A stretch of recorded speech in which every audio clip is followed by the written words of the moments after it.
it's really funny when you approach women about sex, because so many women just completely blank you, which is of course slightly humiliating and demoralising.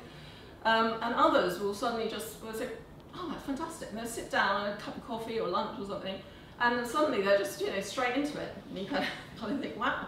And you think you could tell people apart. It's a bit like, can you tell if someone's gay or hetero? I always think, oh, sure you can. You can't, you just can't pick these people out. So it's a bit like a lucky dip, and you have to be willing to approach women and have them shun you and have them ridicule you. You have to take all that humiliation in order to find those few women that will sit down and say, oh, what a relief, isn't it fantastic to be able to actually talk, sensibly.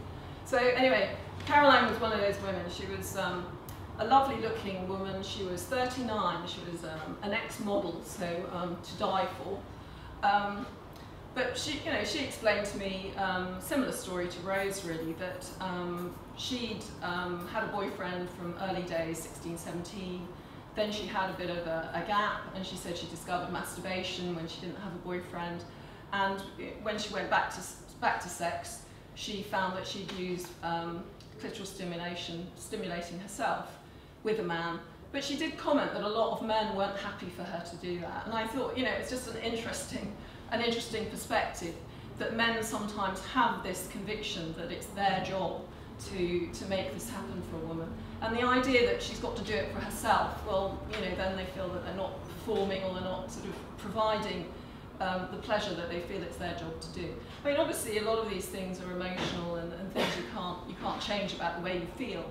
But it's just interesting the impact it might have on women actually enjoying pleasure. In my book, I get people write to me and say, is it all right to do X, Y, Z with my wife?